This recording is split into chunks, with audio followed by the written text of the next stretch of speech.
I'll be restart.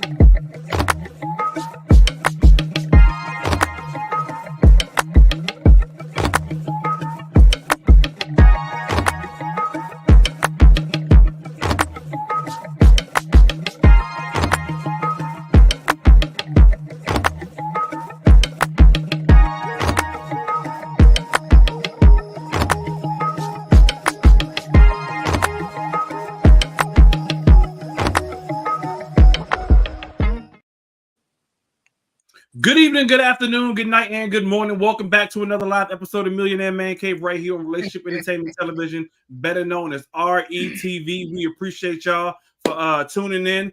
Who's Peacock Drive is in the. I know what Peacock Drive is because that's my old street I grew up on back in Lando. Well, that's what's going on, Don. What's going on, Don? Yeah, but y'all tuned into another episode of Millionaire Man Cave right here on Relationship Entertainment Television. We appreciate y'all for tuning in. Don't forget, if you get the opportunity, just go ahead and do it. Like, share, subscribe if you already haven't done so already as it is. If you're on YouTube, make sure you go ahead and subscribe to the Relationship Entertainment Television YouTube channel, so that way you're notified each and every time a brand new episode of Millionaire Man Cave or any other actual show that comes on Relationship Entertainment Television comes on. If y'all on Facebook, like the Facebook page, go ahead and subscribe to for the fellas anyway. There's the Millionaire Man Cave page on Facebook you can actually subscribe to. It's a private page, so what goes on in the cave stays in the cave. This, for all people who are just tuning in for the very first time, is your actual sneak peek behind the closed doors of a man cave. So this is where we talk about a little bit of everything. We talk about, last week we had a real deep, conversation of a personal story of a user that actually, or not user, of a viewer that actually watches the show. Actually, hell, she's part owner of the show, of the network anyway. Actually decided to, share some of her personal business with us. I got an update from her. I'll share with y'all later in the show as well. Dope. Yeah. So, now you look, dope. He come in late and talking about dope. Nah, no, we can hear you. We can hear you though, Mike. We can hear you. You probably hear this damn dog. The dog, be right? barking all day and all night. Like, I'm here all day. That joker be barking 24 hours. I about to say, y'all got a new dog, Mike? No. It's a German Shepherd, though, but it's 2 houses down.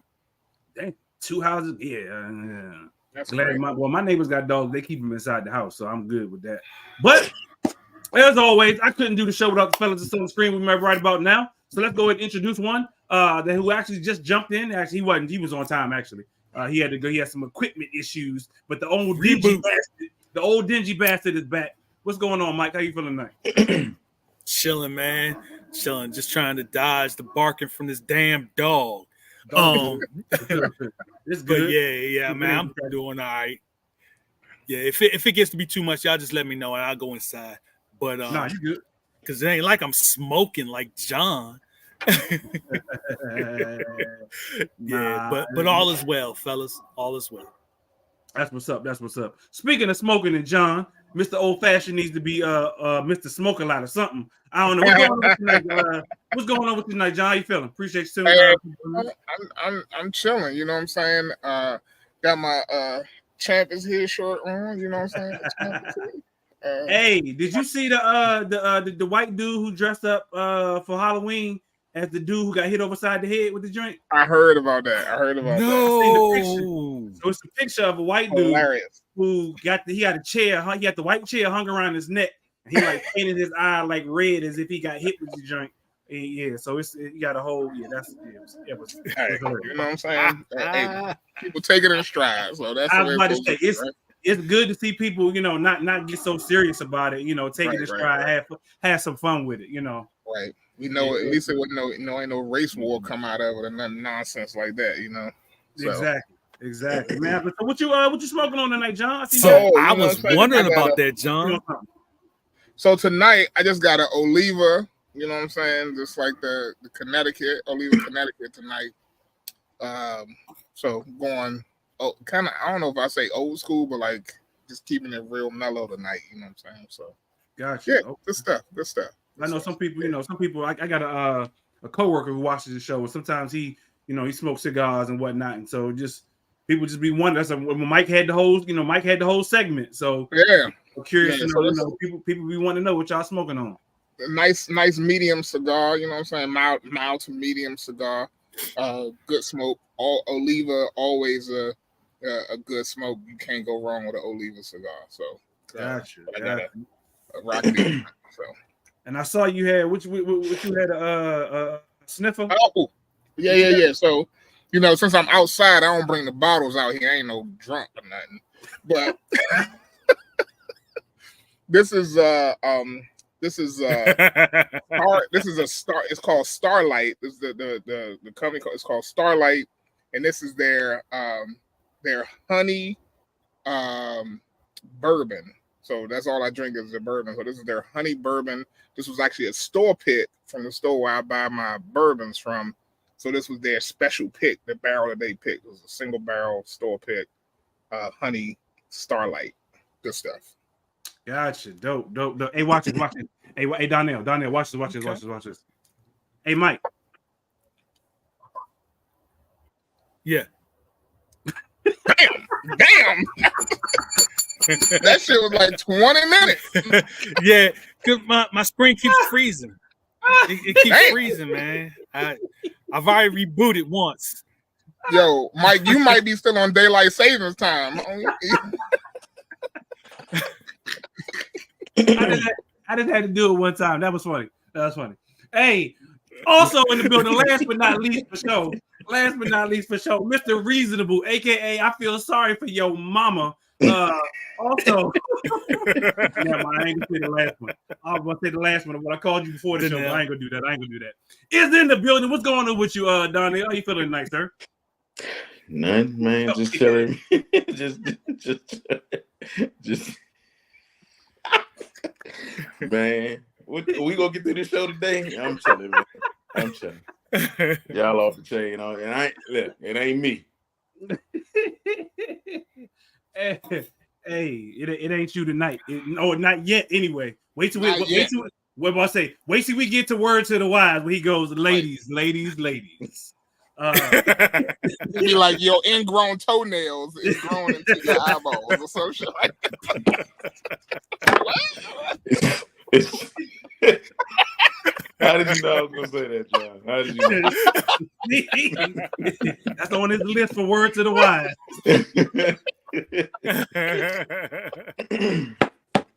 Hey yo. Oh, Lord. Hey, Mike, next commercial reboot again, dog. Yo, Donnell, speaking of words to the wise, what we got for words to the wise, Donnell? Oh man, words to the wise. All right, I got you, man. Ladies. Here it comes. Some of y'all emojis don't match what y'all look like. Some of y'all emojis go all the way back to 1995. I'll tell you something. If you had long silky hair in 95 and you got an afro bush in 2023, your emojis need to have an afro bush, goddamn it. Need an update. False representation. Exactly. You know what I'm saying? If you ain't had no freckles, no moles, and you got them now, put them things all over there. That joint ain't it's not an emoji, it's a OG. Exactly. OG, original gangster. That's wannabe. Some people actually design them to what they want to look like. Damn, no, in real life, your ass does not look like that. Go ahead and fatten that emoji up a little bit. That part. Right. That part. Right. If your emoji is missing 50 pounds, you need to go on at it. Yep. Because I'm gonna talk about you. Be like, who that your cousin? That damn show ain't you. Hey, look, there's an app for that. Pretty much. You stupid. Mike, you actually might be back on schedule now. Huh? Let's try it again. Okay. Hey, Mike. No, he did it on purpose. He did it on purpose that time. Exactly. So I'm not going to reboot yet then. Nah, you good. Shut You good. Danelle. You good. Yo, I know we did have a deep conversation last night, and like I said, I do got an update I'm gonna read after this commercial break. Last night, I got an update that specifically for the fellas. Well, not specifically for the fellas. It's for everybody who actually participated in last week's show. From Nicole, in regards to the conversation we had last week about living a lie. For those who did not have opportunity to go see to participate in that discussion on Millionaire Man Cave live last week, y'all go back and watch it. It was a really deep and emotional show from last week. So y'all go back and watch it if y'all didn't get a chance to actually see it live or watch it previous to this week. But in the meantime, in between time, let's go ahead and get this first set of commercials, and then I got an update for y'all when we come back. Welcome to What's Going On? My name is Demeter Joe. Each Wednesday, you can find me here at 3 p.m. I'll be over here discussing different things that are going on and try to bring you a boost of positivity for your week, because we all need this. We're going to share some feel-good stories. We might find a hometown hero. We may take a look at some trending topic. And sometimes we might even find a lesson in a not-so-warm and fuzzy story if we can. I'm Demeter Joe, and I'll see you guys on the next episode right here on What's Going On?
Tune in to Millionaire Man Cave on Relationship Entertainment Television, Tuesdays at 8 p.m. Tuesdays, 8 p.m. right here, Relationship Entertainment Television. Y'all know it's none other time like it. So go ahead and tune in. Tell your people to tune in. All that good stuff. Share, like, subscribe. All that good stuff. Facebook, Instagram, Twitter. Y'all can go ahead and send in the email if you got emails. But we are live. So if you got questions, comments, concerns, go ahead and put them in the chat. We actually will respond to them live.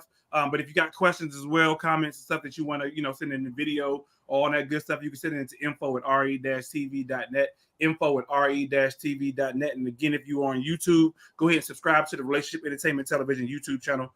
And that way you actually get all the good information that way as well, and watch all the shows as well. Like I said, last week, we had a heck of a show. We did have my wife, Nicole, actually came on the show and shared a very personal story of her own that she is currently going through. We even had a little, a chat, very briefly after the show with the rest of the fellas as well about her story. And now, it was very emotional and very, I guess, a sensitive topic.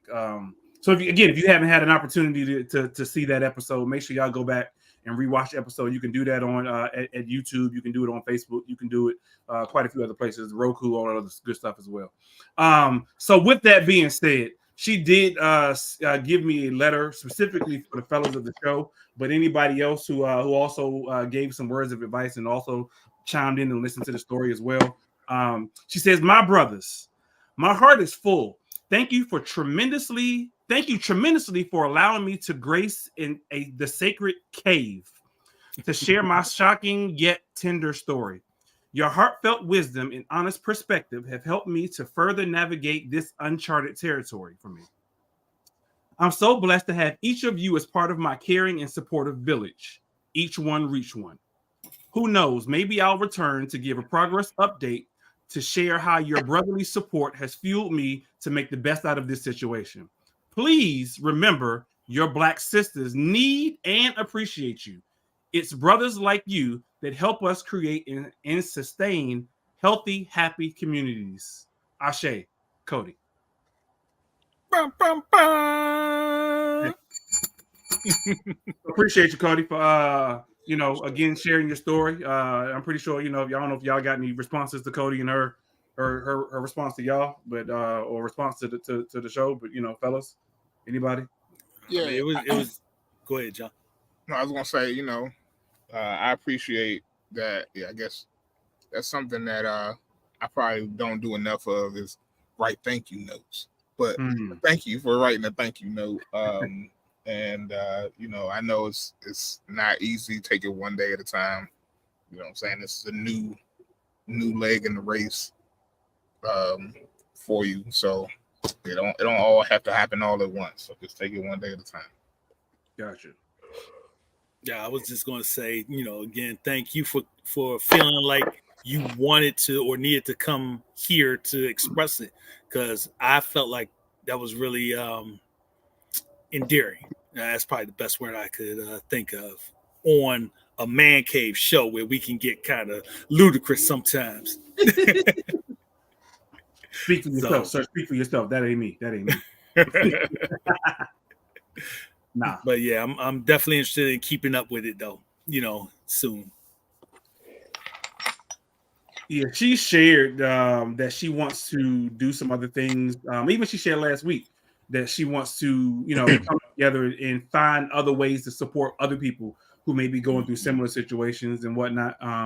So who knows what will come of this? Who knows how, maybe like you said, maybe she'll come back and share it later this season. Maybe we'll do a special sometime next year. I don't know.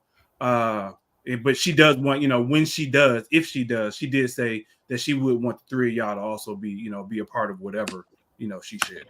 So I appreciate that. Definitely. So that, just I'll keep an eye out on that. Now I keep y'all updated as that goes along. With hell, she'll keep you updated because she will. Oh, y'all want to actually see her in Cali because we, for those who don't know, we are taking our annual Millionaire Man Cave trip. This year it is out to LA. So I don't even want to go. Hey, it ain't even about that team no more, dog. It's about the experience, though. We got stuff playing now outside of the game. Outside of the game, we got we got tickets. We're gonna go to Price is Right. Yo, you know what? We might want to check back though and see if other shows are filming now. Oh, I've been checking because I'm there all week, so I've been checking. So I'm mad because y'all watched the Upshaws come on Netflix. Oh yeah, I haven't actually watched it. I've seen it before, but I don't watch it. Yeah, I seen like one episode of it. That's with Wanda Sykes and Mike Epps, right? Right, and I think they currently filming season 3, I think it is. And actually, they'll be filming. I don't know what time y'all get there on Thursday. I know I don't get there until late that Thursday. But they actually filming an episode earlier that day on that Thursday. So I'm like, same thing I said. I was like, dang. Wish I'd be there. I definitely like to see Wanda Sykes, Kim Fields, and Mike Epps for sure. We going to see a show that ain't even got no black people on it. It's the LA experience. I know. I thought about that because I was going to say something about it, and I was like, you know what? Part of the experience. Ain't not one black person. Apparently, in the 90s, ain't had no black people in it. You're right. Did y'all get tickets? No, we waiting up for the waiting to get a response. But the other drink, I think they wait until it's a little bit closer before they send a response. Yeah. But now that the actor strike is over, like John said, there are other shows that are starting to go back in to record, or taping or whatnot. So we definitely gotta keep an eye out on whatever, what other joints that we can also. But we also got the DC takeover. We also, some of us going to the basketball game. We got So we doing the whole Millionaire Man Cave takeover LA. So for those who are out there, make sure y'all check us out December 14th through the 18th, or December 14th to the 17th actually. And then of course the game of Washington in LA. Yeah, that part. Sam Howell and the crew. You know what? I will say this. Can I just say this? Okay. Upside of that team, Sam Howell. Dude is playing lights out. He is playing good football. He is. Everybody else ain't doing shit.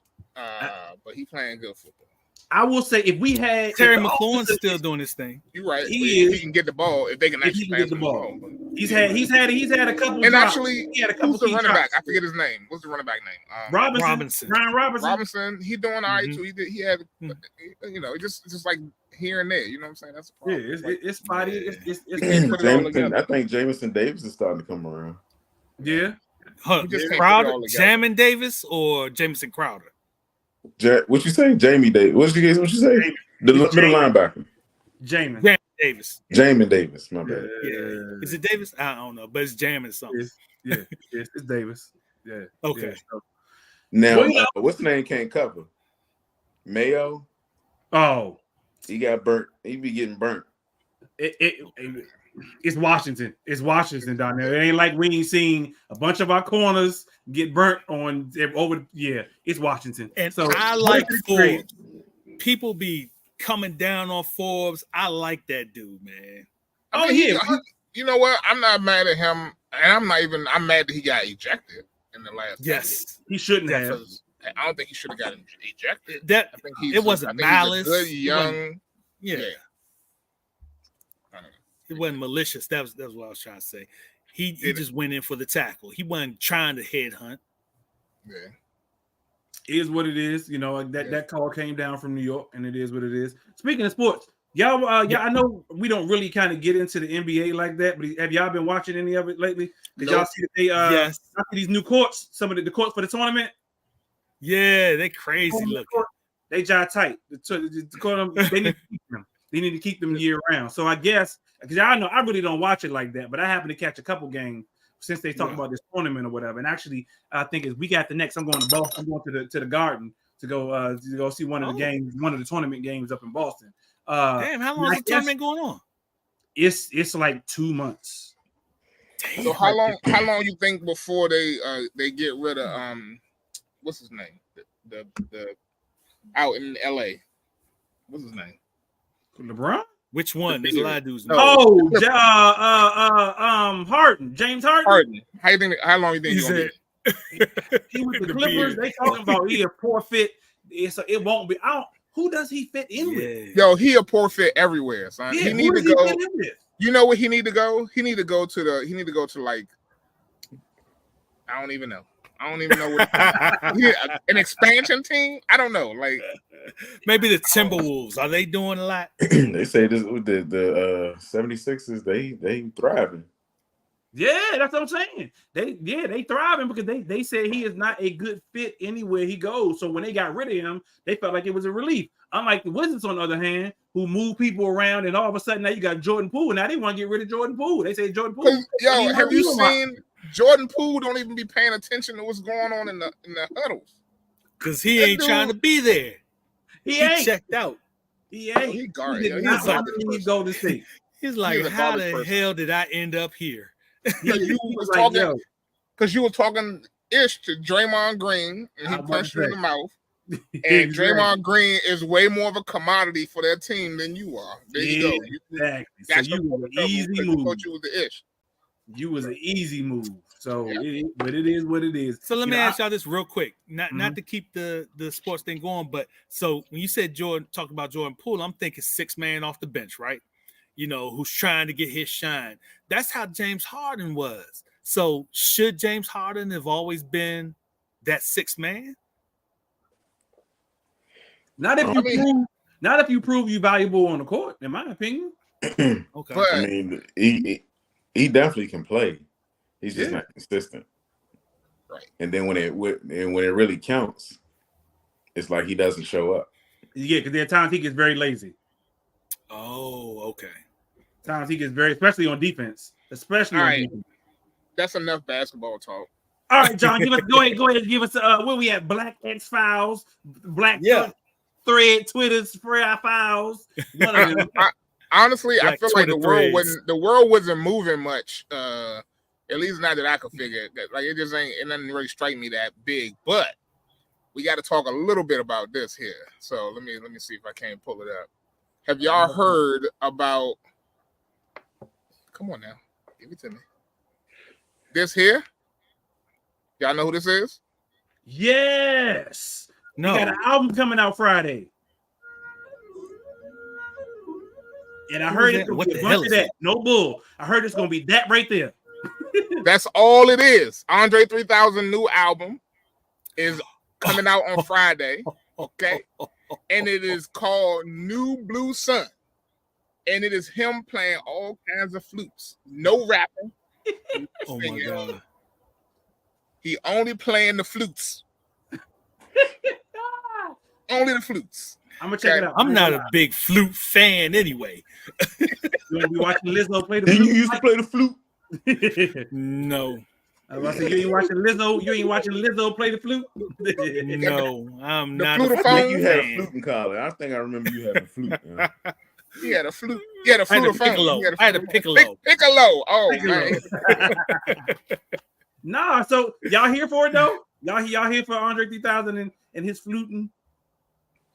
Yo, oh man. Okay, no, I'm not. I don't know. I'm He sure can it's flute gonna be great. Flute on. I'm sure it's gonna be great world music, and he will probably earn a Grammy for world music with the flute.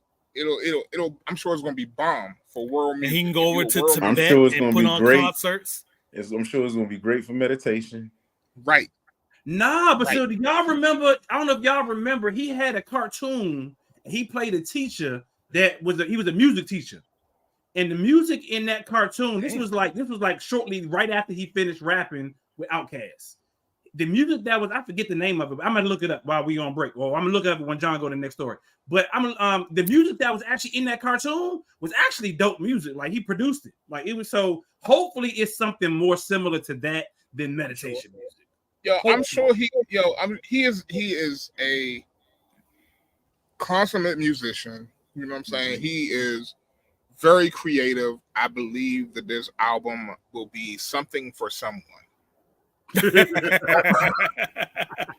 I don't believe it will be for me. Okay. Fair. With that said, someone will enjoy that album. They will get a lot out of it. You're right. Someone will. Someone will. You know what I'm saying? This was the cartoon. Y'all don't remember Class 3000 used to come on Cartoon Network. Class 3000. I never saw that. Yeah, it was actually a dope cartoon. Came on Cartoon Network. He played the music teacher, and so he had all these kids. I don't remember the whole premise of it, but I do remember he played the music teacher. He produced like most of the music that was actually in the cartoon, and it was pretty dope. It was pretty dope. He's definitely an artist, you know, like John said, consummate musician, you know, he definitely is, but that it ain't for me. It's interesting. It's interesting. I'm sure we'll see how it all come together. So that caught my eye, you know what I'm saying? And let's see what else I got going on here. I still got that up. Let's see what else we got going on. Have y'all heard about this? Y'all heard about this here? When this kid pretended to be Deion Sanders' son. No. And Shiloh. And he ran into Shiloh?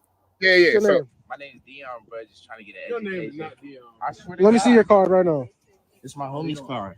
What's that one? I was like, They must be Coach Crom's son. Are you Coach Crom's son? Yeah, I am. You're junior. You're his older son. Yeah. You feel me? I don't play sports like my brothers in now. You feel me? You know the quarterback? He's so stupid. Damn, bro. It's crazy to actually meet you, bro. I heard Deion Sanders was coming up here, but and he got the chain on. Yo, the chain say Shiloh. Got the chain and everything. You know my dad. You play football? yeah, I'm gonna tell my dad about you. Oh, definitely. You play football. I'm gonna tell my dad I about just it. met Deion's son today, bro. What's your name? Yo, That's too funny. Oh, Yo. that's funny as hell. How stupid are you? that John, I know that's been making the rounds for a couple weeks now. But I forgot to bring it up a couple weeks ago, so I wanted to, I wasn't feeling great last week, so it didn't click in. But wow, I thought that joint was hilarious. I was like, that got to be fake, right? It got to be fake. Ain't no right. I'm like, yo, how like that? Like, how stupid? One, like Mike said, he got Shiloh big as hell around his neck on a chain. Yeah. And you don't realize he played football. Like, I don't know. That's dumb. He's like, I don't play football like my brothers. I did see who is it? Was it Shiloh or Shador got a boot? I think it's Shador that has the rolls. Shador. Yeah. I don't think Shiloh don't flex on his rolls. Mm-hmm. You don't think what? Shiloh don't flex like that. Shiloh got the chain, okay, but I don't think Shiloh flex. With a rose riding around. Can you imagine somebody? John, you might be able to imagine because you went to a PWI. Because you imagine somebody riding around in the rose at Winston State University, A&T, Southern, or Bowie State.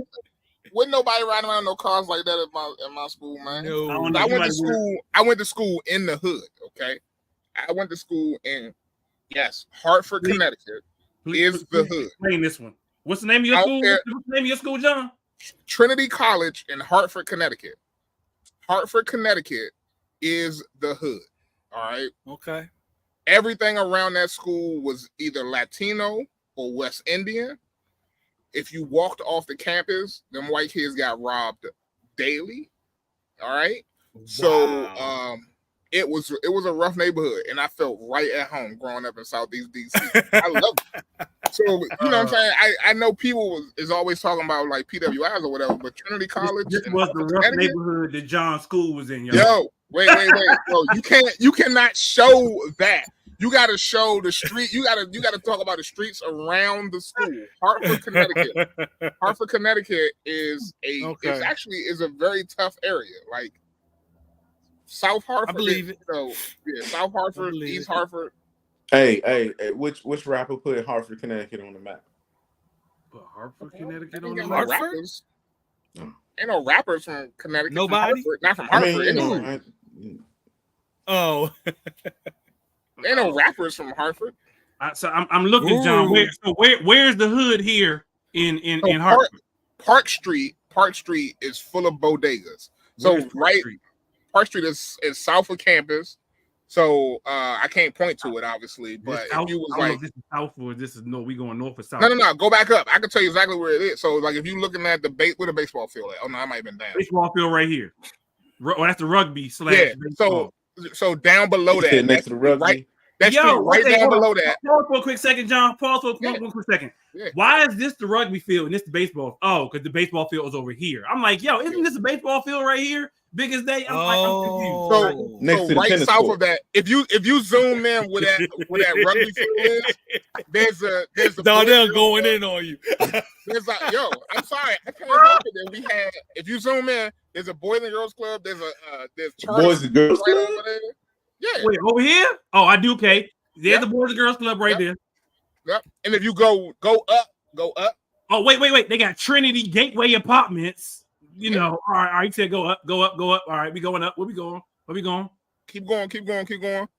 Like beautiful. All of this over here that's all the hood. This is not school housing. This is all the hood over here. It's actually a cemetery behind the freshman dorms.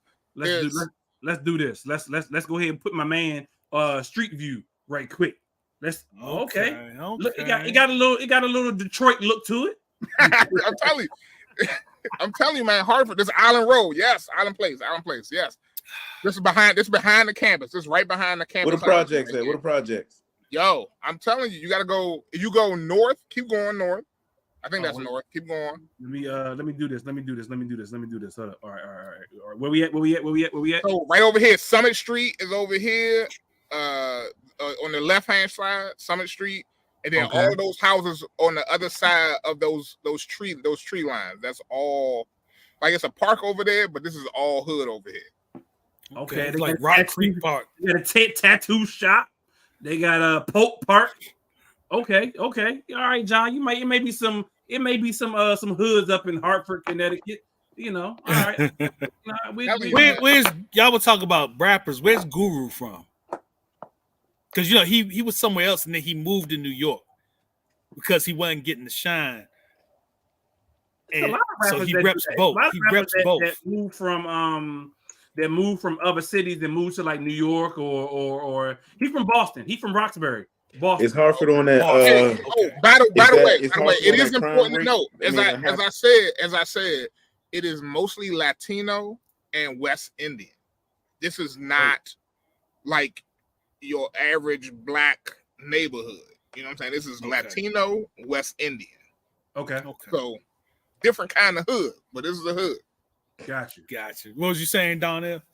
I said, does Hartford fall on that high crime like your Detroits, your Baltimores, your DC? It's up there. What is it? The something Latin lords were like founded in that area. Latin, like big Latin like gang, Latin lords. Gotcha. Okay. Interesting. I guess. I mean, y'all Negroes went to school in Winston-Salem. Winston-Salem? Yes, Winston-Salem. Winston-Salem. You can't possibly tell me that Winston-Salem got the hood because I. First of all, it's on MLK. Let's start there. What? First of all, it's on MLK. Let's start there. Yep. Yeah. Oh, it definitely means something. It definitely means something. You know it.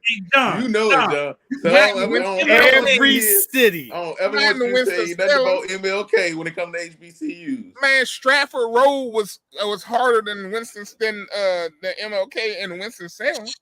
Man, you tripping, John. He talking like a person who never probably even went to the campus. What? Never ever. Ain't never been to campus. Stayed over there by Wake Forest. You think my wife ain't gonna make me go to the campus? That's about it.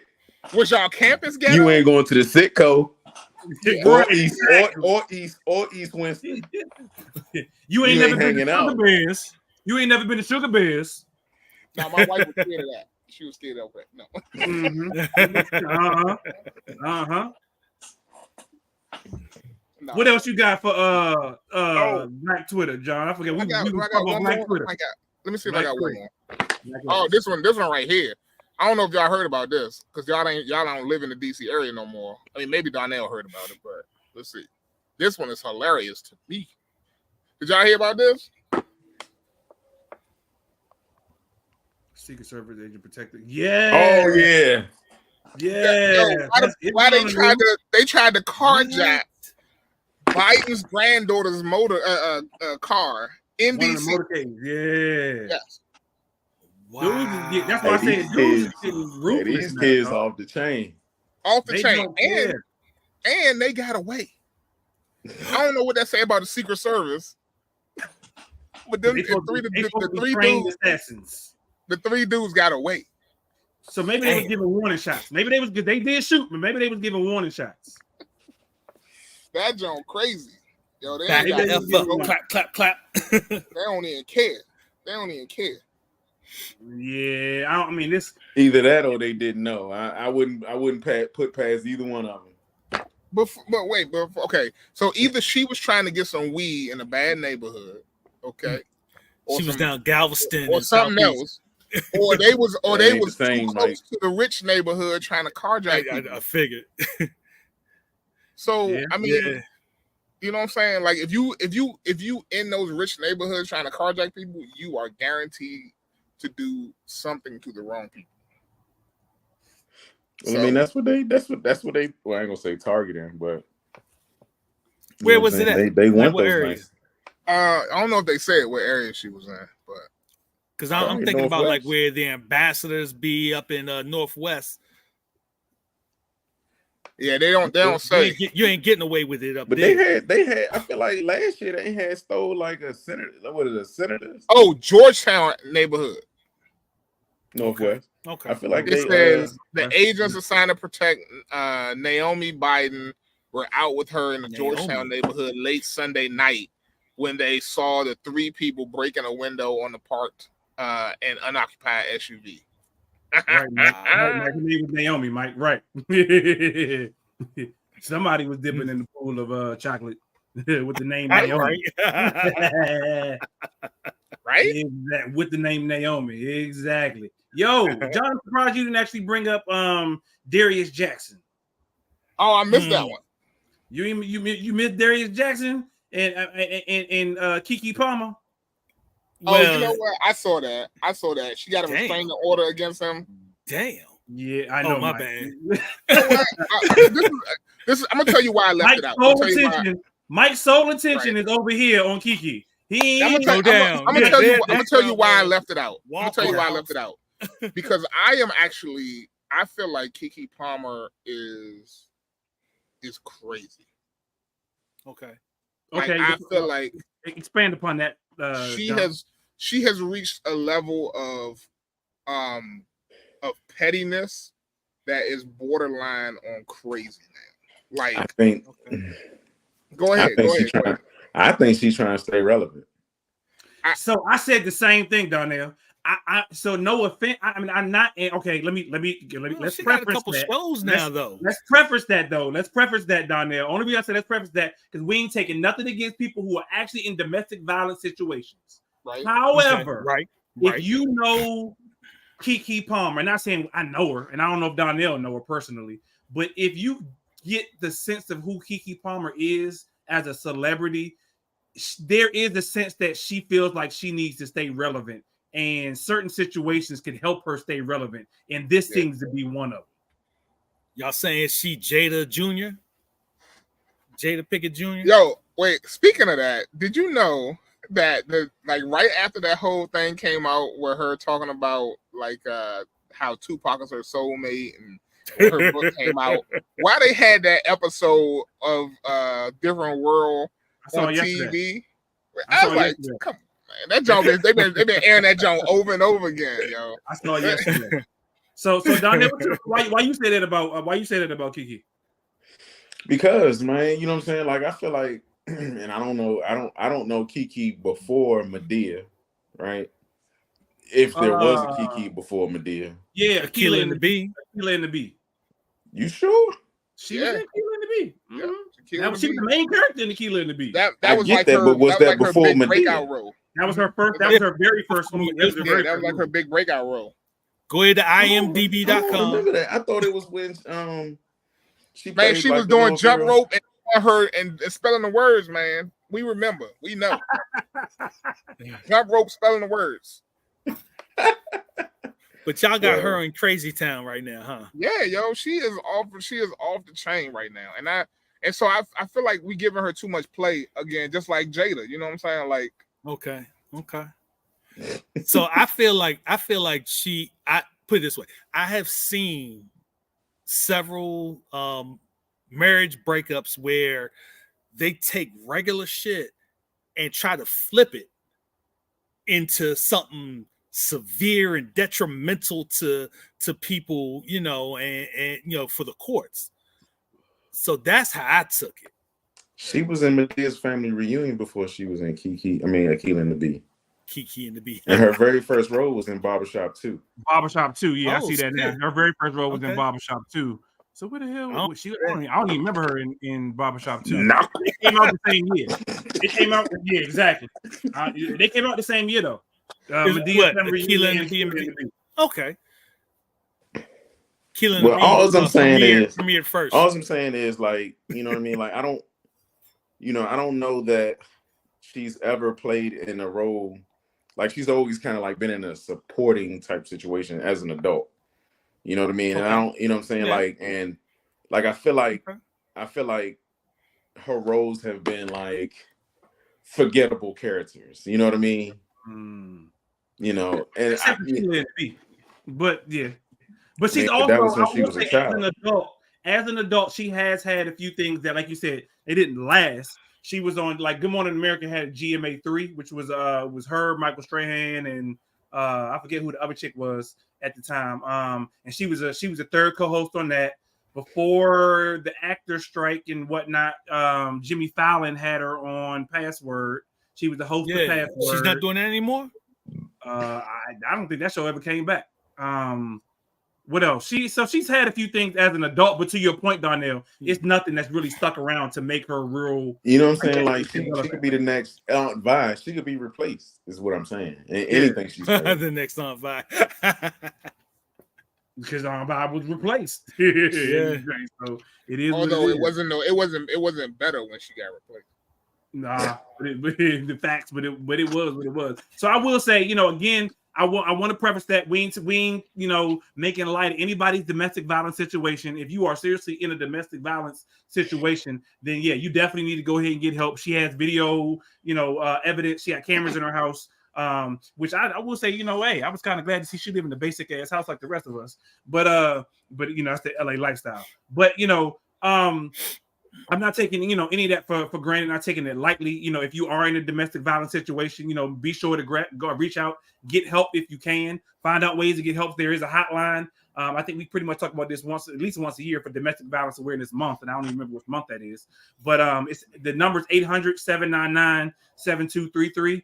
800-799-7233. If you are, or if you even know somebody in a domestic violence situation and you feel like you need to be able to get them help or get yourself some help, male and or female, because dudes be in domestic violence situations too. So male and or female, if you do feel like you are in a domestic violence situation, or you know somebody in a domestic violence situation, you need to be able to get them help safely. 800-799-7233. 800-799-7233. If I can, in a few minutes, I'll actually put that number on the screen for everybody to be able to get it that way too. So, but go ahead. So Ty, I appreciate you saying that because I think you make a good point, and that is important. I don't want to make light of her situation because of that, right? But and I wonder if, maybe Uncle Steve was right. You know what I'm saying? Uncle Steve Harvey told her she can't date no regular dudes. Like, I don't want to believe that somebody who is in the industry like that can't date regular people, but I also believe that they have to be willing to understand like the strain that their fame can put on that relationship. You got to be secure as a mate. You got to be secure. You got to be secure as their person, male and or female, as their person's significant other and or spouse. If you are not in that industry, you have to. And I get why he says that, because if you're in the industry, you typically want to deal with industry folk. But come on now, like everybody who's not in the industry is not out to get you for your money and or that part of it. That's right. But go ahead, Donna, you was about to say something. Go ahead. No, I was gonna say, y'all don't find it ironic or funny that, you know what I'm saying, like ever since Kanye and Kim have broken up, like he hasn't had any like episodes. Kanye West. So, but he was having them before Kim. But let's be honest. He had them before. This is the same dude. This is the same dude where there are pictures of him doing crazy things with this chick that he with now, like getting head in the middle of a river. I was about to say he's still been out there. He's still been out there. Yeah. So you saying none of y'all ain't never had no head in the river? Not no open boat like that. Wouldn't do it. In the pool, maybe, but I don't know about it in no river. Open boat like that. That wasn't even like that was like a little river. That was like a little river rat. And Kim Kardashian, what she started doing? She started advocating for black people to get them released, right? Like she trying to become some lawyer or something. Is that? Yeah, she is. But that was right before. That was right before they split, wasn't it? That's where Daddy did, though. Right. I mean, she following Daddy footsteps. I don't know. All I'm saying is, you know what I'm saying? Like, how do you in the entertainment industry you stay relevant? Like, you know what I'm saying? Like, what's the next move? True. That's all I'm saying. I'm not saying that, her intentions aren't good, but what would set her apart from everybody else? Yeah. I mean, because there are some things, she does have some traits and characteristics of other celebrities, but I mean, in my opinion, I've never cared for her as an actor. Just because she was just always over the top and extra for me. I don't care for over the top extra type people. Let me ask y'all this: Do y'all think Rihanna blew up before her and Chris Brown domestic situation? Was that before Umbrella? Ella, hey, or was that after? I think I will say I will. I ain't gonna take nothing from Rihanna. I ain't gonna take. I'm not. Listen.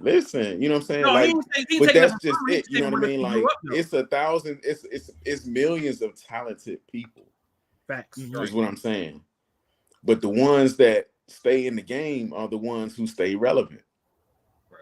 Yeah. So Rihanna was attached to Jay-Z though. I mean, so even if there was no Chris Brown, Jay-Z was going to, I mean, Rihanna was going to be. But was Rihanna. he though? He was. Him and Dame that they was behind Rihanna heavy.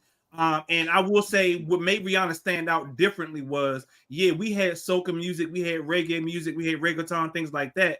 But she brought a different spin to it that wasn't your typical reggaeton, so forth. So that made her stand out as unique. She created her own niche. To her R&B, hip hop style that she has.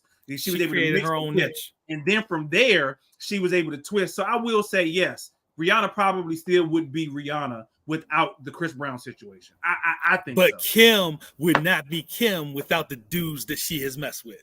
Kim wouldn't be Kim without Ray J. Let's be for real. Yeah, Kim wouldn't be Kim without Ray J. He had her and first. Then after Ray J, it was Reggie Bush. Then it was Reggie.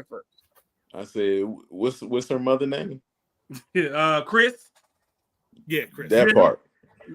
Chris Jenner. Chris Jenner. No. Yes, that's her name. That's her name. Yeah. You thinking of the stepdad? Should have been Kardashian first. Caitlyn. Thinking about Caitlyn Jenner. Caitlyn. Yeah. Bruce. Yeah. Nah. Chris. They say my mother's the one who leaked the tape to begin with. Word. Yeah. All I know. Yeah, she did. Chris, well, that's what Ray J said. Ray J said that he had a whole contract with them on that. Yeah, can you believe everything Ray J says? Ray J is another Ray J is another one who tried to stay relevant. Let's be for real. If he had, don't they all? Exactly. He is. Ray J is another one. I like Ray J. Don't get me wrong, but Ray J is another one who tried to stay relevant. It's like I think Keke Palmer is a very beautiful young lady, but like Donnell said, she does things to try to stay relevant. Yeah. So, I mean, they all do. It is. It is what it is. They got to maintain that lifestyle, man. Some way, somehow, they don't want to be caught up in the in the produce section at Harris Teeter. No offense, but you know what I mean. Like, hey, look where it got him. Though. Look where it got Elvin. Elvin has been popping ever since. I know that's not his real name. No bull. But I know him as Elvin Thibodeau from the Cosby Show. But that whole lifestyle, it's still middle class in the terms of they have to get checks to to maintain that lifestyle. Their housing budget is going to be larger because their checks are larger. So so this part though, Mike, does it have to be? Because like so for I don't instance, think so. Right, it doesn't I don't think it does. I don't think I mean, don't get me wrong, I know LA's housing market is a hell of a lot higher than most cities, where we live, whether it's maybe not the DC area, but I know here in North Carolina and whatnot, you're gonna pay a hell of a lot more for a house in LA than you would in North Carolina, Georgia, South Carolina, stuff like that. So yeah, you're probably gonna pay more in that sense. But some of these people, like, what's her name? Her name ain't Black China anymore. They said she got a $30,000 a month damn housing note, and she crying broke. Ninja, go live somewhere smaller where your housing note or your note is, maybe $4,000 a month instead of $30,000 a month. So, I see two sides to that, though. You can live like normal people if you really wanted to. I see two sides to that. Especially in LA. Because LA is a show me area, so if you're a celebrity, you're trying to be a celebrity, you're trying to make celebrity lifestyle, you have to put yourself around celebrities. You have to be in those circles, to be able to promote yourself. But truth be told, a lot of them don't like it. A lot of them say they really wish they could live a regular lifestyle like you and I. A lot of them be like, they wish they could go to the grocery store like regular people. They wish they could, but they wouldn't get the same checks. You know what? You know what they missing? They living in the wrong place. Dave Chappelle can go to the in Ohio, ain't he? Yeah, in Ohio. Yep. And he's still getting paid. But Dave went there after he got the big paycheck, though, didn't he? That 50 mil. Yeah. He ain't take the 50 mil. He ain't take it. Yeah, he went missing. He went ghost. He went over to Africa. He was already living in Ohio. He already had the land in Ohio prior to that. Gotcha. Yeah, I think some of his family lived there because he came up in DC, but his family was from Ohio or something. I don't remember. I don't know. But to Donald's point, I do believe that, you know, and there are a lot of celebrities who do need to remain, you know, relevant, and she is one of them. But again, I not take away from any of that.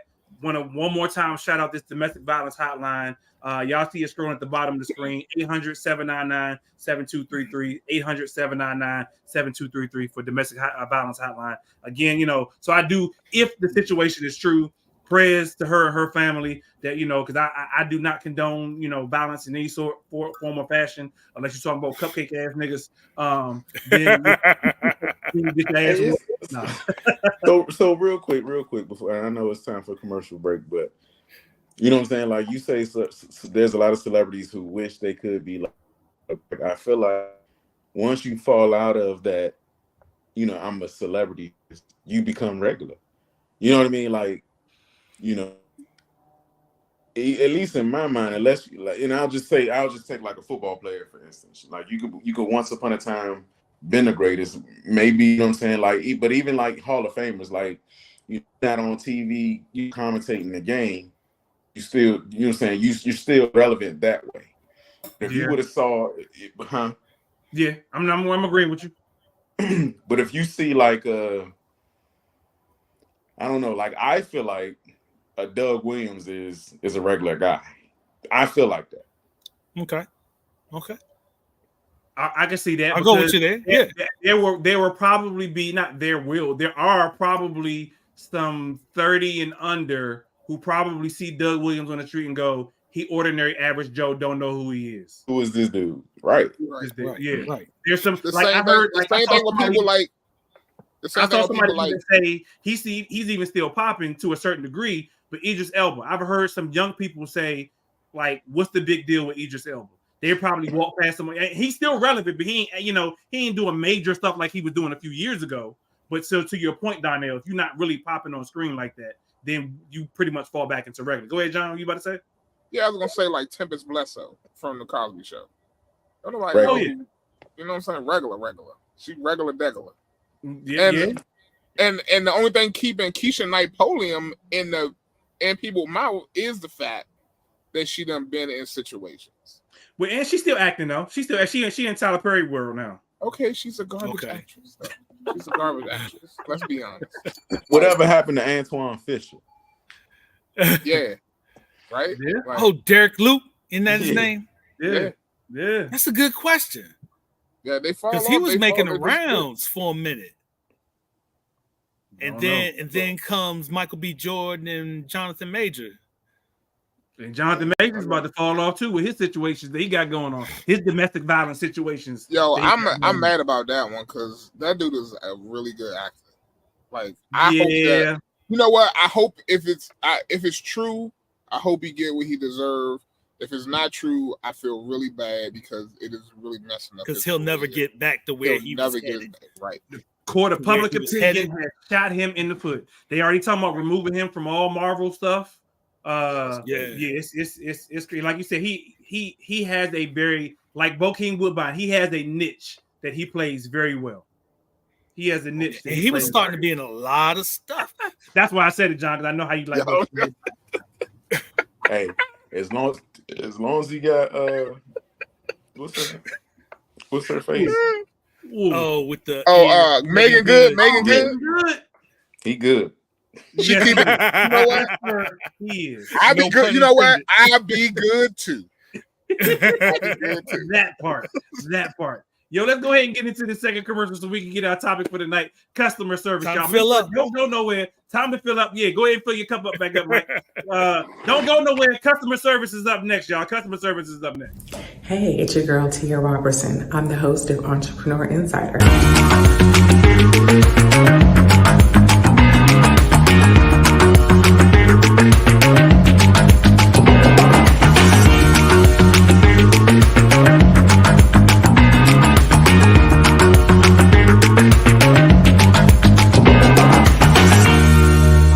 Right here on RETV every Thursday at 6 p.m. p.m. Eastern for entrepreneurs and news that you need to know about. See you there.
Welcome back. Well, good evening, good afternoon, good night, and good morning. Y'all know what time it is. It is time for us to get into our topic of the week here on Millionaire Man Cave. For those who are tuning in, it is Millionaire Man Cave. We are live on the air, so make sure you go ahead and type in your comments, questions, concerns, all that good stuff in the chat. Watch us on Facebook, watch us on YouTube. Make sure you subscribe to the Relationship Entertainment Television YouTube channel if you've not already done so, or make sure you go ahead and check us out on Facebook. Like, share, subscribe on Facebook. If you are fellas and you want to actually join the Millionaire Man Cave group on Facebook, we're out there on the group as well. So make sure y'all go ahead and hit us up there as well. We appreciate y'all for tuning in. So make sure y'all like, share, subscribe. This is the time of the show where we actually get into our topic of the week. Our topic of the week is customer service. I think Donnell's on the phone with customer service right now. Hello, can you hear me? Can you hear me? Go ahead. What we got? So I've been thinking about this a lot over the past couple weeks. So technically, the work that I do is customer service. Okay. And I oftentimes think about like what it means to have good customer service, like what it means to get good customer service. Like, how does that translate? Have you guys ever been in a situation where you have gone to basically a restaurant or some event or something like that where the customer service was so bad that you decided that you would never go back? Yes, not even a restaurant. I've been to 2 different places. Yes, to a couple of different places. Like, so what are some of the elements that you believe create a situation where you get bad customer service? Like, what are some of the things that you would consider bad customer service? Depending on the situation, I'll tell you, obviously it's a lot of different places that I consider that I've been to that have had piss poor customer service. But I will mention, so there's a car wash here in the Charlotte, North Carolina area that I refuse to go back to because of poor customer service. And I really feel like part of it I don't know if it was racial, but I felt like it was at the time, which, that contributes to poor customer service. Because I was going to a car wash to get my truck washed, and it seemed like everybody around me was getting serviced, and I continued to sit there for a while until I, I pulled my shit out and I left. I refuse to spend my money in places where I don't believe I get, proper customer service. So in that case, I believe, racial motivation can be part of poor customer service. Lack of training can be part of poor customer service. I don't know. I'll let somebody else say something. Go ahead. Lack of care. I mean, for me, I think the biggest thing that stands out for poor customer service is acting like you just don't care. Whereas you're getting paid to care. You're not just doing it because you want to, which is what you typically want in that position, but you're actually being paid to care. And when they act like they don't, like you need them or they need you. I can't remember which, I can't think of which way it goes, but it just that lack of care is what stands out to me the most. Gotcha. Now, I think you were going to say something. You was on mute at the time. No, I said morals. I mean, I don't know. I don't know if it's a generational thing. Yeah. Because I feel like, great customer service is what, back in the day, great customer service is what got you promoted or got you raises. You know what I'm saying? Because, the company value you and what you bring to the table for that company. Right. Versus now, I don't know. It's like they don't, and I won't say it's lack of training because I feel like, like the training is there. And do we blame the adults? You know what I mean? Like in that, because like I just feel like I'm such a sneakerhead, and I tell this story all the time. I'm walking to a shoe store, and don't nobody say nothing. I'm walking back out, and I have every intention in buying. I bought 3, 4, 5 pairs of shoes at once. You know what I'm saying? And even when I used to work at a shoe store, like if my customer bought 4 or 5, 4 or 5 pair of shoes, or 2, 3, 4, 5 pair of shoes, like those were bragging rights for me. Right. Yeah. These kids, they don't even care.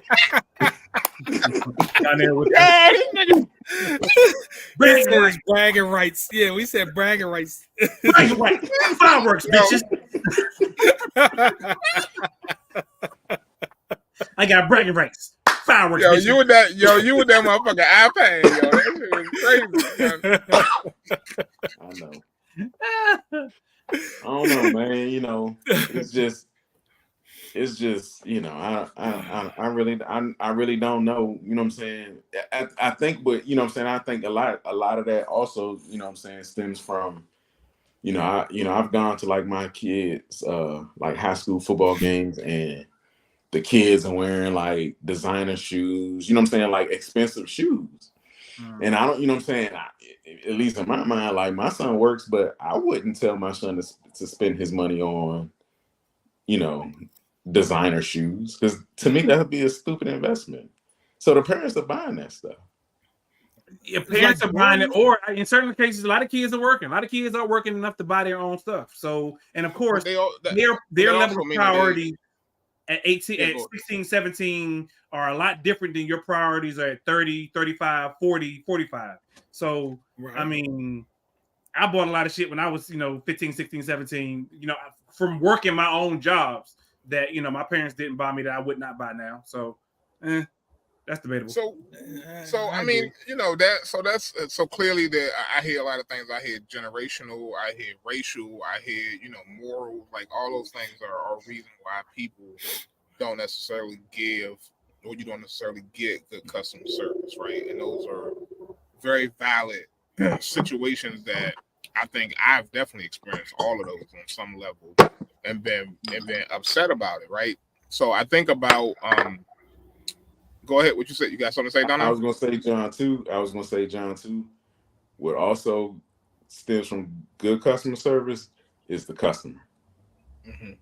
You can't be like, what I'm saying? Like, I'm not gonna say you can't. Like, you can kill a person with kindness, but like let's be real. In some cases, you know what I mean. If the customer isn't being a good customer, you're not really giving the best customer service. So it go both ways. Customer where they are, in my opinion, and I've worked in the customer field industry before.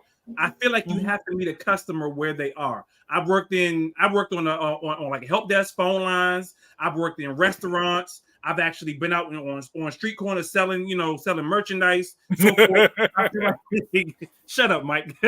You got to meet a customer. You got to meet a customer where they are. Like, because don't get me wrong, there's been times I walked into a store and I ain't want to be bothered. Like, if you speak to me, I'm like, yeah, all right, whatever. I'm coming here for what I need to get with. And it's nothing against you as a sales representative. You can help me once I get to the counter, and I'm friendly all day, but I don't need you approaching me. Can I help you? Can I show you? Can I And I'm like, nah, go ahead. Like, I'm good. I see what I want. I'm good. So I think it's you got to meet a customer where they are, in my opinion. Like that customer doesn't really want a dub; they just want a nickel. Shut up, Mike. So I think there's a happy medium with that, right? Like if you are the person giving the customer service, right? Like if you are helping the customer, right?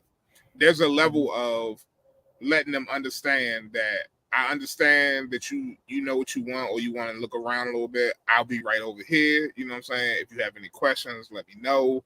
Like if there's anything that I can help you with, let me know. I'm here to answer your questions. I'm here to help you out. And if I'm busy with somebody else, just give me a second, and I will definitely be with you because I want to make sure that I help you as well, right? Like so, there's a way you can do that. You know what I'm saying? There's a way you can do that and still let the person know that you are engaged with them, but at a distance, right? And so that's obviously that's one element of it. That's one piece of it. To a bigger piece, and I think this kind of goes to not necessarily the racism piece, but like the racial piece, is I feel like there's been some conversations recently, like Keith Lee. I don't know if you guys know who Keith Lee is. Keith Lee is he does videos online where he goes around and tastes different foods, right? He just go around and just eat food, talk about the places. That family, the newest. I don't. Go ahead. Well, he was okay. So recently he came to DC. This is the one that went to but he ain't wrong. Ben's Chili Bowl, the chili is garbage. Okay. The chili is garbage. I ain't talking about that one. I ain't talking about that one. So he goes around a lot of shit. No, he don't. Like he actually speaks highly of most of the places that he talks about. Like it's very, very rare. His influential power is crazy. Yeah, and it is, and the reason why it's crazy is because he prefaces everything that he says like, this is my opinion. You know what I'm saying? You got to try it for yourself. Like I think you should give all these places a try for yourself. This is how I feel about it. This is how, I don't like soggy this, or I don't like blah, blah, blah. You know what I'm saying? That's how he does it. But when he went to Atlanta, right, he basically said that all the places he visited in Atlanta, and he don't go into none of them, right? He sent family members or people into him, or he ordered food online or over the phone. He's in the car. Right. He's in the car because he's trying to maintain a sense of like, I'm gonna get the regular food that regular people get, right? Okay. And the interesting part is that he came across some places, including a place owned by Candy Burrow. Yep. Candy OLG, Candy and her crew. OLG. Right. Yeah, it was an old lady gang, right? And he was like, yo, the place that they got their own rules, right? They go by their own rules. There's certain days where they don't do carry out at all. Which is crazy to me. They won't take orders over the phone certain days. They open certain hours, and I feel like this is oftentimes the case in Black neighborhoods. I don't know if y'all remember or have ever been to Levi's here in Maryland. So I swear to God, Levi's only open 3 days a week, 3 hours a day, and it's like, yo, how are these places hoping to make money when they had these crazy hours where they not open, the restaurant not open, and they just make up rules as they go. I went to prime example. I went to a cigar bar, and I won't name the cigar bar here in the DC area. It's in Maryland, and a Black owned place. So I try to hit all the Black owned cigar bars and lounges and stuff that I can, for multiple reasons. Because I want to, you know, I'm into cigars now. I want to make sure that I am going to those places and supporting Black business. Okay, so I hit up 3 different places one weekend. Okay, one of the places had lost their license to sell cigars. Oh wow, I didn't know you had a license. And Wow. so basically they were just a lounge at the time, right? I won't say the name of that place. It was crazy. Nobody was in there. I'm like, how is this place making money, right? Like, it's open. You can go in, you can watch the game, you can bring your own cigars, but they can't sell you nothing. I go to another place. I can see the hours online. So their hours on their website on Google say they open at 11. I roll up 11:30 in the rain. It's pouring rain. Like, I still show up to this place. Nobody's there. The place is closed.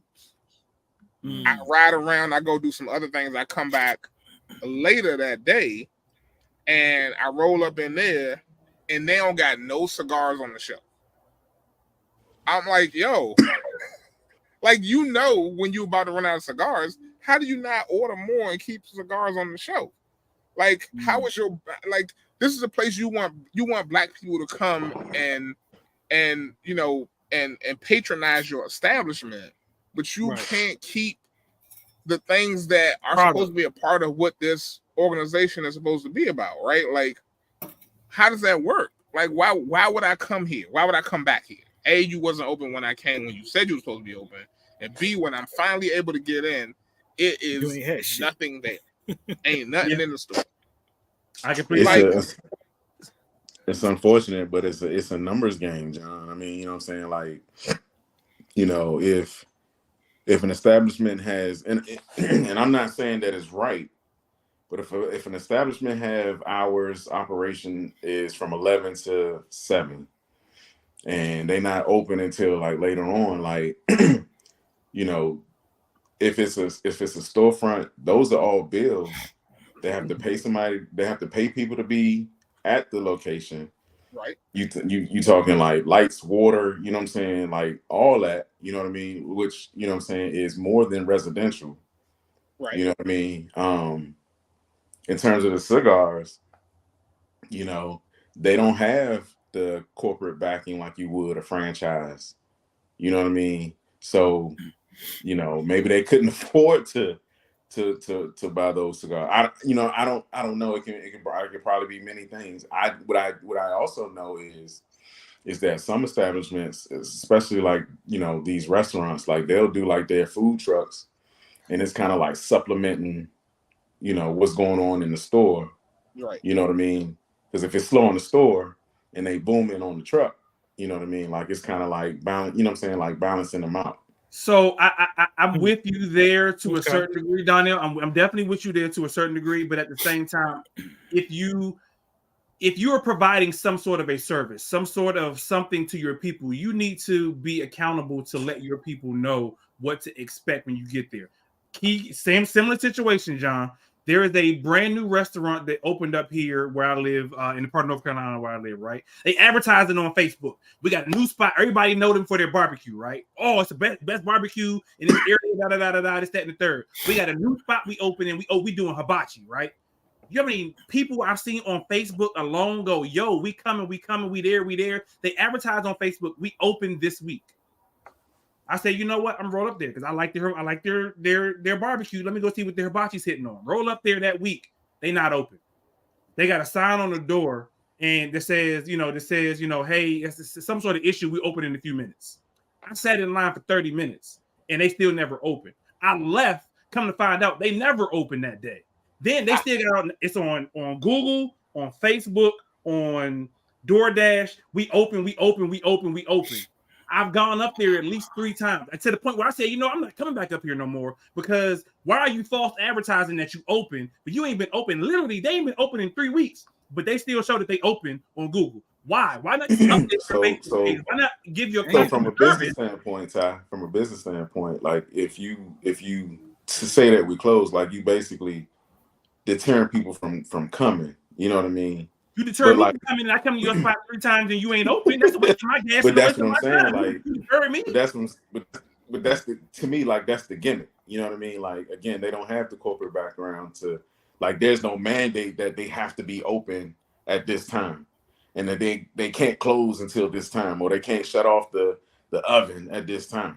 I mean, you know what I'm saying? Like, like real talk. Like, if like I'm not saying, again, I'm not advocating and or saying that it's right for the consumer, but as the business owner, you know what I mean? Like, you want people to show up.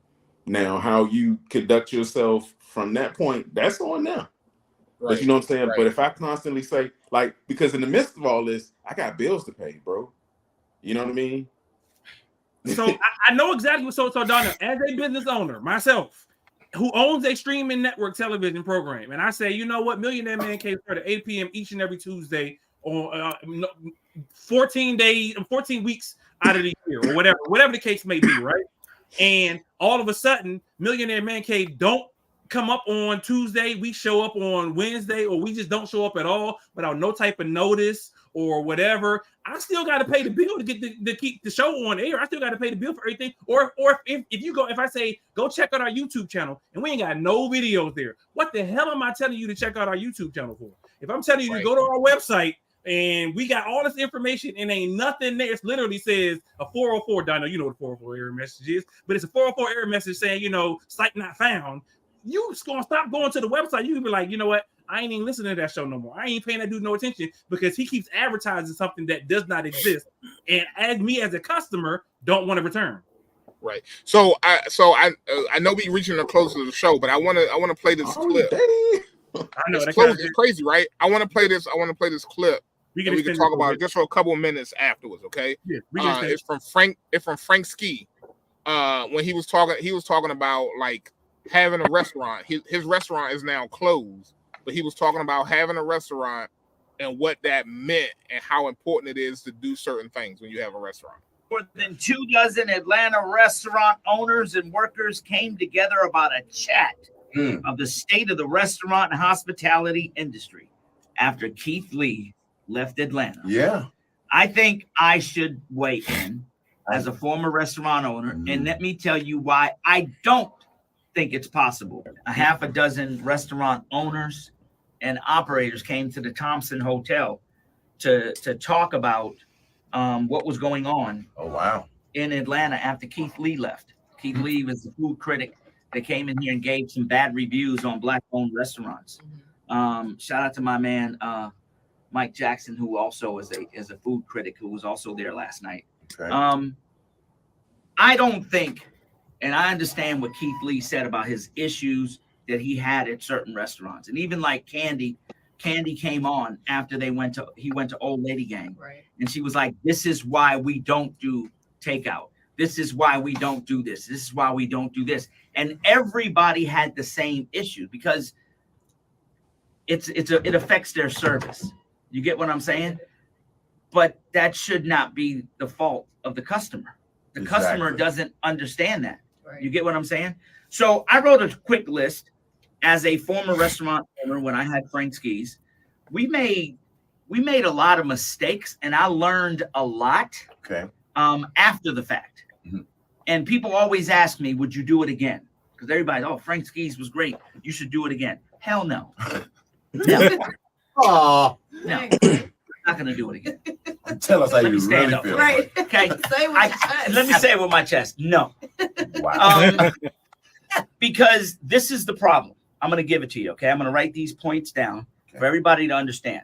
Frank Ski does not think a Black-owned restaurant can be highly successful with great service in Atlanta. Why? Several reasons. Reason number one, you cannot open a restaurant without you being the owner and your people that are on your high level without having the education of what to do. Yeah. So many restaurants are open up because people have a dream. Oh, I can cook, so I'm going to open a restaurant. Right. You get what I'm saying? That doesn't make you a great restaurant operator. You don't have the education. Did you go to culinary school? Did you go to business school? No. Because a restaurant is a business. Right. It ain't a fun place. It's a business. And certain business laws apply. Number two, Atlanta has a very low quality talent pool when it comes to people working in restaurants. Oh, wow. Okay. And good black restaurant workers, good black folk that are like A-level, ain't gonna work for a black restaurant. Oh. So it leaves black restaurants with a talent pool that is mediocre. And you wonder why the service is bad, because these black restaurants can't get good people. Right. Okay? Wow. That's a whole nother thing. Black restaurants are underfunded. We don't have the money to be successful. First of all, a restaurant takes years to become profitable. And they will tell you a restaurant will lose money for the first 3 years. We can't afford to lose money the first 3 years. Hell no. And immediately, once we start losing money, we revert to getting a promoter, coming in there and throwing parties, because we got to pay the real estate. Number 4, you can't be a restaurant and a party spot. Oh, yeah. You cannot be a restaurant And the club. and a club. Please don't. It don't work. It can work in Charlotte. Vegas. It works sometime in Miami. They got a different culture. Atlanta can't do it. I don't like Number liver and 5, spaghetti. you cannot host birthday parties in your restaurant. Wow. Why? Because the servers make no money. Because y'all stay too damn long and don't order enough food. After the kids Number party, it's the 6, adult party. the owner cannot work in a black restaurant. Why? Because the workers become too damn familiar and act like they're your family and think they can get away with it. Familiar. Let me just leave that one right there. And number 7, when a black restaurant opens in Atlanta, it becomes too successful too fast. It doesn't give them the opportunity to grow in increments and learn and become better. As soon as they open the door, it's crowded. Then the service is bad. Yeah. Because they haven't gone through their staff and turned people over and gotten to where the sweet spot is. And then people complain about it. And they're like, I went there, word of mouth gets out that it was horrible. It was this and that. And every restaurant is horrible when they first open. But we don't give our restaurants a chance to improve. And people go somewhere else. Then the owner does what? Let me call this promoter and have a Thursday night R&B party here. And then that's the end. Gotta go. Damn. Just wanted to let y'all know. So some of that is relatable to other areas, right? Some of that obviously is specific to restaurants, but the reality of it is that from my perspective, what Frank Ski was talking about there is like people not being business minded. And so if your fallback is always to turn it into a party spot, you losing the essence of what that place might be supposedly set up to be.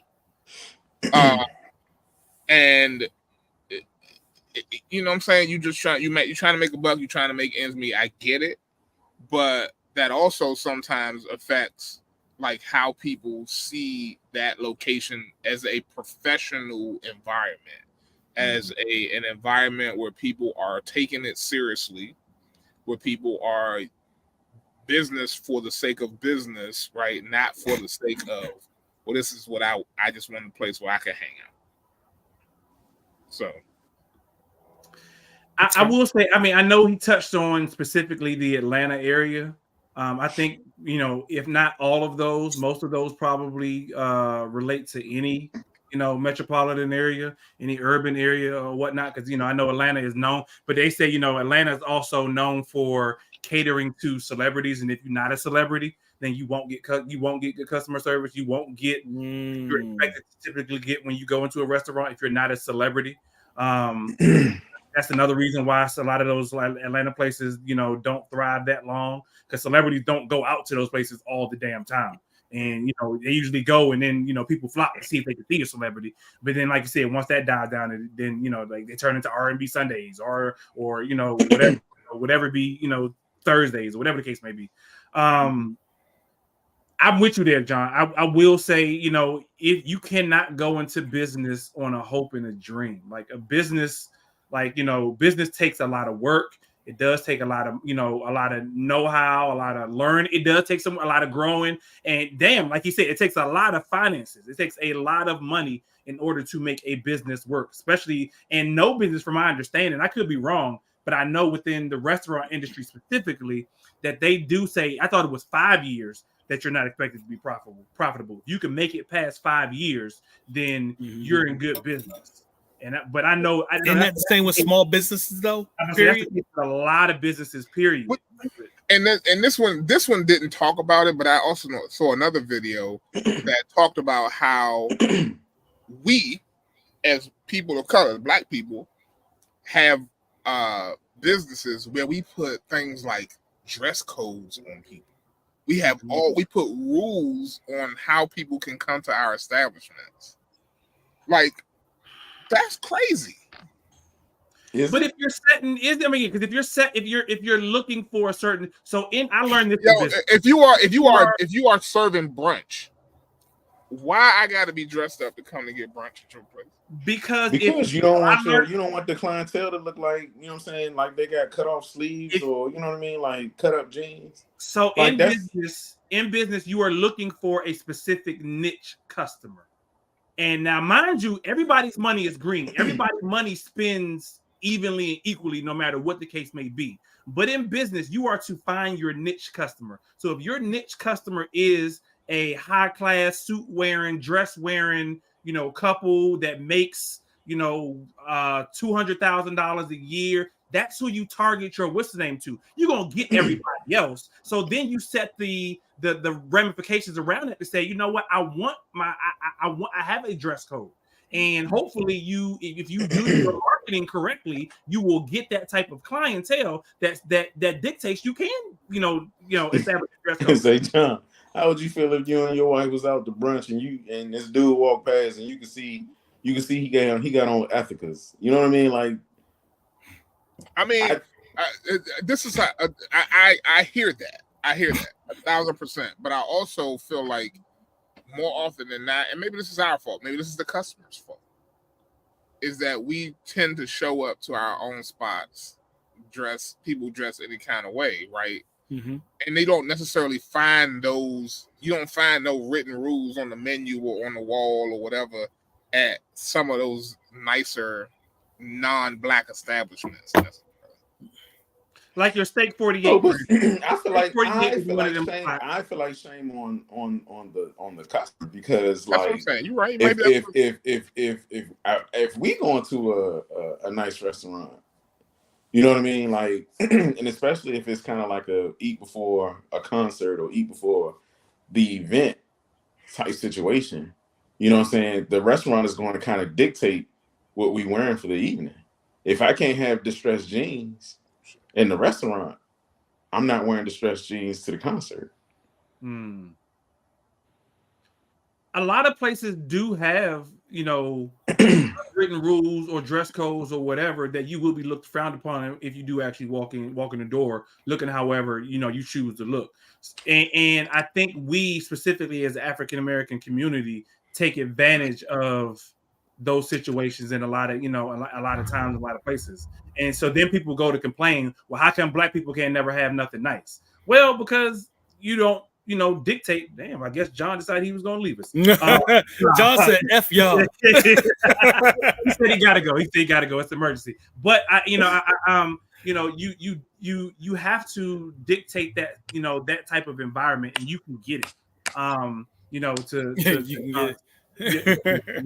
You can get that type of customer or that type of clientele if it deems necessary. Go ahead, Mike. So well, I was just going to say, I'm thinking about there's a lot of quote unquote white restaurants that have specific dress codes too. Like, you can't eat in there without a jacket, without having a shirt and tie, or you don't even have to have a tie, but you have to have a jacket.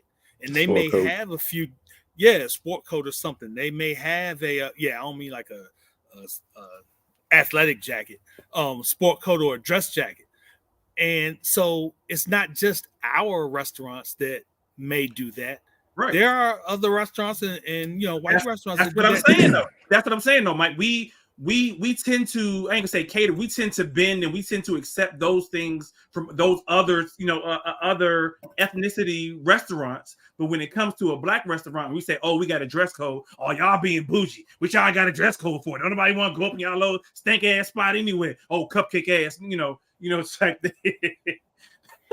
nah, it's inside joke. I mean, but at the same time, man, like I say shame on us as well. Like, you know what I Right. mean? That's what I'm saying. In my mind, like if you don't want to go to a black-owned restaurant that has a dress code because they want to have a, you know what I'm saying, certain standard, like shame on you for wanting to be better. Like, why not? Like, why would you why would you not want something like you said, Donnell? Why would you not want to go to a place that's better and then complain that black people don't never have nothing nice? Right. And then they're gonna be the first ones. They're gonna be the first ones that go to a white establishment, you know what I'm saying, and you know, and do what they they like ask something to do. that's not allowed, and then they see someone else walking out and be like, "Oh, it's racism." Like, come on, man. You know what I mean? Like, if you would have had that same mentality going to the restaurant, you wouldn't even been in that situation. Facts. That's because we want us to cater to us. We don't expect other people, you know, outside of us to cater to us, but we expect us to cater to it. I don't want to keep saying that, but it's true. It goes into that whole thing of, and this is another conversation, but with the small businesses, and can I get a hookup? Yeah. You know? Yeah. I mean yeah, whatever. It is what it is. I will say, you know, customer service as a whole needs to be improved. I definitely think Donnell hit it on the head earlier when he said it may be a generational thing. Because I do realize as time has gone on, as I've gotten older, maybe I just become that grumpy ass old dude. But I realized that, you know, customer service is not what it used to be. There are times, yes, I'm looking when I go in the store for somebody to at least acknowledge me, just to say, hey, like John said earlier, you know, hey, if you need my assistance, I'm over here. Just let me know if you need help with anything, or you know, whatever the case may be. Customer service, in my opinion, unless you work for damn Chick-fil-A, customer service is pretty much gone out the door. And that's why I say it's a training thing, Donnell, because Chick-fil-A is like damn near the gold standard of customer service. Yeah, they are. Because they train their people to say, you know, how can I help you? Have a great day. My pleasure. And if you don't, then you can't work there. So that's why I say, I'll say this. And it's gotten to the point. I will say, Go ahead, Donna. I will say this. This is true. However, what I've also learned, and I'm not a business owner, but I also learned is you cannot hire a body to do a job. That's true. If they're not a business or firm fit the company, do not hire them, because that's what the hiring process is for, to weed them out. I get that. Supposed to be that, but a lot of times what you will probably find is, you know, they may get hired because they have availability. They may get hired because they know somebody. Yeah. But if they're not a good fit, and I'm telling you, you know what I'm saying? Like if you think about you see that work at Chick-fil-A, you know what I'm saying? And this is just my humble opinion. I never seen somebody who might look like somebody who work at Popeyes. Somebody who work at Popeyes. Because Popeyes don't got that same Popeyes people. So, no offense, people work at Popeyes, but let's be for real. If you work at Popeyes, you ain't working at Chick-fil-A. I was going to say that on the flip side of that, I have seen and heard from you know, some people higher up in the hiring levels in companies that they actually, when they see that somebody had put Chick-fil-A as one of their prior work experience, they are more likely to go after them because they know that they've been trained right towards the business, you know, towards that practice. Yeah.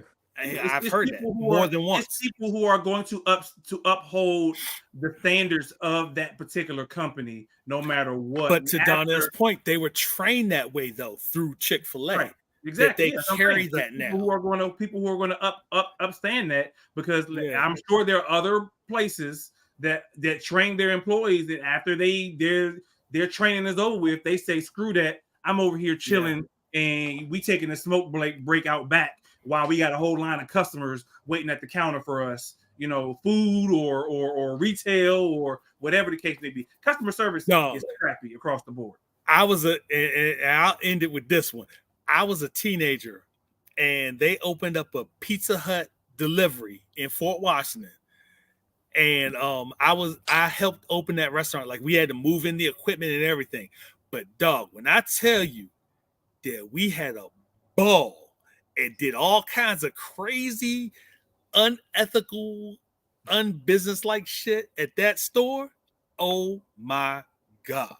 And my man, I ain't gonna put his name out there, but he was only like a year, maybe a year or two older than me. He became a manager.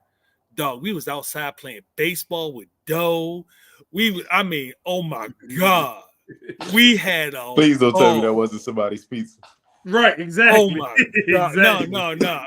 It was. We got an order coming in. Let's see how far we can hit this bad boy. People was having relations in the freezer. I mean, people were clocking in, clocking out whenever to get extra money. It was ridiculous. This is why ridiculous. you don't miss a home cooked meal. I'm telling you, I've seen a lot because I used to work in restaurants. Yep. Hey man, if you want to eat healthy, or you wonder why your stomach bubbling after you had that good pizza or that good might burger, be some sperm in that pizza. Hey man, hey, I think I've seen worse than that. I ain't seen worse than that, but I too worked in the restaurant industry, both in high school and college, and as an adult. And I've seen a lot of stuff, both in Maryland and North Carolina. I've seen a lot of stuff happen in some restaurants. And it's like, hey, you might want to tip your waiter, or be nice to your waiter, whatever, because, it goes down in the kitchen, dog. It goes down in the kitchen for sure. Yeah, hey, buddy. Don't be that customer trying to order food in the kitchen closing. Nope. And I'll leave you that little snippet. Yep. Yep. Customer service starts with, or it can start with the customer. Oh, like we were alluding to earlier. We were alluding to that earlier. It can start with the customer. It definitely can. I don't know, where John was really going with the whole topic of customer service. Other than that, it needs to get better. But I will say, to wrap it all up, it is going down. It is going down. Yeah, exactly. Customer service needs to make a return. Not just at Chick-fil-A, but across the board, whether it's retail, whether it's a food industry, whether it's, help desk, whatever the case may be, this customer service has pretty much gone to shit, regardless of, whether it's, and I get the customer does have, does play a major part in it, but customer service as a whole needs to be revamped, because if this is the way it's going, I hate to see what it's like, 30, 40, 50 years down the road from now. Unless it's robots is running stuff. So I don't know. Pretty much. But we appreciate y'all for tuning in. It is another episode of Millionaire Man Cave right here on Relationship Entertainment Television, better known as RETV. Y'all make sure y'all check us out each and every Tuesday right here, 8 p.m. Eastern time. On Relationship Entertainment Television. Y'all make sure y'all go ahead and subscribe to the Relationship Entertainment Television YouTube channel, as well as the Facebook page as well. So that way you can check out all shows, all episodes, all that good stuff as well. But we do appreciate y'all for tuning in. And that is my way of offering good customer service to y'all by showing y'all appreciation and giving y'all a good show each and every week with the four fellas that actually sit on the show each and every week. So until next time, we are out, y'all.